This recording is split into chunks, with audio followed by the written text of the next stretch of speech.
minta itu Yang Berhormat Kepala Batas kena tarik balik dan minta maaf kepada Yang Berhormat Menteri Dalam Negeri kerana beliau menjadi sasaran serangan yang tidak berasas ini dan dimain-mainkan dalam kawasan-kawasan tertentu yang menimbulkan sentimen perkauman. Tan Sri Yang di-Pertua, saya juga ingin memberi reaksi kepada soalan Kepala Batas tentang 1.2 juta pelancong Cina yang dikatakan masuk sejak 2018 kemudian tak keluar-keluar. Saya nak jawabkan once and for all, sekali terus. Ya. Saya bagi maklumat bahawa bagi tempoh 1 Januari 2021 sehinggalah tempoh 31 Disember 2023, Tan Sri di-Pertua, ketibaan warga asing di negara kita kiraan hampirnya 46 juta. Balik lebih kurang 39 juta. Maknanya warga asing yang masih berada di Malaysia lebih kurang 6 juta. Tapi siapa mereka? Mereka adalah warga asing pemegang PAS jangka panjang. Memang dia tinggal sini, dia tak balik lah sampai PAS jangka panjang dia itu tamat. Boleh jadi 3 tahun, boleh jadi 5 tahun.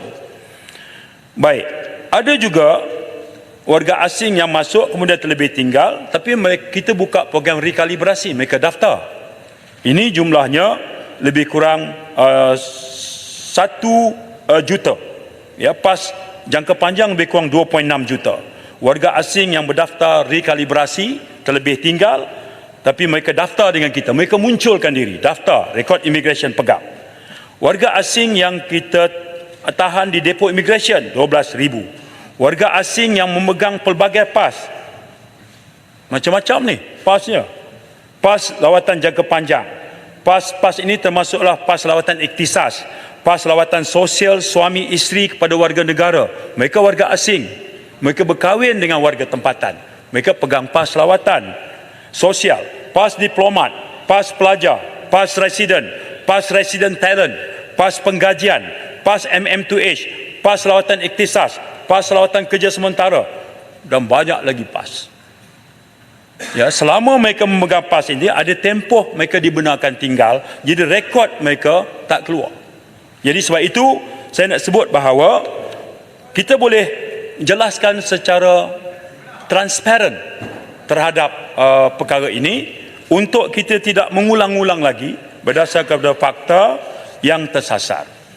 Baik, rakan saya dari Tumpat, dia bertanya tentang apa beza. Tanya betul, minta jalan. Ya. Adakah ini bermakna bahawa dakwaan oleh Yang Berhormat Kepala Batas bahawa ada 1.2 juta warga asing daripada negara China yang terus tinggal secara tidak sah adalah tidak berasas dan adalah palsu sama sekali? Kalau ya, saya rasa yang saya nak canangkan, beliau harus menarik balik dakwaan tersebut dan meminta maaf kepada Yang Berhormat Menteri Dalam Negeri kerana ini memang langgar peraturan 3612. Terima kasih, Tuan Tan Sri di-Pertua, sebab itu saya memilih untuk betul-betul hadam perkara ini. Tengok angka, tengok jenis PAS, ya, supaya sebagai ahli parlimen, kalau kita ada kesedaran dan tanggungjawab, kita tak akan mengulang-ulang fakta yang sangat terang yang siapa pun hari ini betul Tajam Madani, ya, kita pun tak tahu satu masa nanti boleh jadi rakan-rakan kita di sana pula memegang teraju pemerintahan dan amanah. Mereka juga akan berurusan dengan data yang sama yang saya ungkap. Jadi saya setuju Bagan, kenyataan bahawa 1.2 juta orang Cina masuk tak keluar cukuplah. Itu dakwaan yang tersasar sama sekali, tak boleh dipertahankan berdasar kepada fakta dan angka yang saya bentangkan tadi. Ya. YB Menteri. Terima kasih. Maaf YB Menteri. Silakan.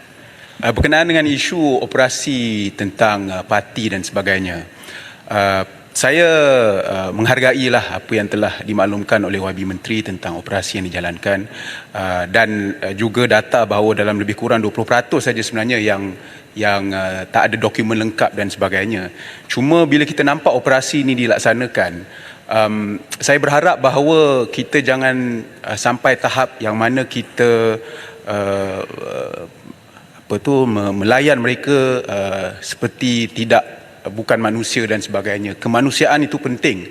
Sebab kadang-kadang saya tengok operasi yang dibuat terutama sekali dengan liputan media dan sebagainya, nampak seperti mereka ni dilayan seperti subhuman lah, bukan manusia. Jadi walaupun pada masa yang sama kita perlu pastikan bahawa operasi itu dijalankan, kita tak nak ada pendatang asing tanpa izin, tapi pada masa yang sama humanity itu tidak wajar dilupakan. Terima kasih YB Menteri.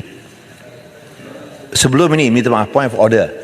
Kerana tadi Yang Berhormat Menteri telah menyatakan bahawa memang adalah tidak berasas. Bolehkah Tan Sri Yang Betul, saya rasa telah melanggaри 36.12. Minta itu Yang Berhormat Kepala Batas kena tarik balik dan minta maaf kepada Yang Berhormat Menteri Dalam Negeri kerana beliau menjadi sasaran serangan yang tidak berasas ini dan dimain-mainkan dalam kawasan-kawasan tertentu yang menimbulkan sentimen perkauman dan juga yang tidak sihat. Terima kasih. Baik. Oleh kerana ucapan itu dilakukan semasa saya tidak preside, jadi saya tidak ada rekod. Jadi saya akan cek dulu, lihat bagaimana keadaan dan saya akan maklumkan kemudian. Terima kasih. Baik, terima kasih. Saya dari Bangi, terima kasih Yang Mak atas Menteri, teguran. Saya nak mohon saya penjelasan. ulas Bangi siap ya. Lepas ni bagi saya. Baik. Terima kasih rakan saya dari Bangi. Teguran saya mengambil dengan sikap positif. Tentu saja saya boleh menyampaikan pesan-pesan kemanusiaan ini kepada pasukan pengak kuasa. Of course kita kena strike the balance. Kadang-kadang tangkapan itu melibatkan kumpulan yang sangat agresif. Ada berlaku, ya. Memang berlaku. Jadi pasukan pengak kuasa kita harus berdepan dengan suasana yang tak menentu begitu. Ya, tapi saya mengambil semangat teguran itu, terutama ketika perhatian KDN khususnya Jabatan Immigration yang baru-baru ini telah dipaparkan dalam laporan Human Rights Watch yang memberikan satu butiran yang sangat serius seperti torture by immigration officers allegedly beating them with bricks and batons and standing on their chest where two of the detainees ultimately died. Ya. Dan kumpulan HRW ini telah dipanggil oleh Parliamentary Select Committee yang dipengusikan oleh Selayang. Di hadapan mereka diminta untuk kemukakan bukti terhadap dakwaan-dakwaan ini. Saya juga telah mengajak HRW untuk menjadi tetamu saya, serahkan di mana berlaku, di camp depo immigration mana, siapa yang meninggal dunia, bila kejadian itu berlaku. Saya nak supaya bila data itu kita dapat, saya akan segera mewujudkan jawatankuasa siasatan. Kalau siasatan kami itu masih boleh dipertikaikan tentang integriti kewibawaan, saya bersedia mengundang pihak yang bertanggungjawab, yang punya kredibiliti untuk membantu.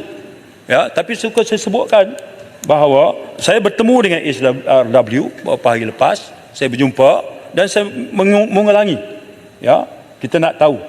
Ya, hakikatnya ketika berdepan dengan PSC, mereka tak dapat mengadakan sebarang bukti kepada PSC. Jadi setakat ini laporan itu masih bersifat hearsay dan tidak mematuhi sebarang metodologi kajian atau reporting yang boleh kita guna pakai. Apa pun saya masih lagi memberikan benefit of the doubt. Barangkali ada benda kita terlepas pandang. Dalam masa terdekat saya akan mengadakan pertemuan supaya kita selesaikan perkara ini, supaya apa-apa laporan dia mestilah bersifat penuh tanggungjawab dan kebenaran kepada bukti. Terima kasih Bangi atas teguran.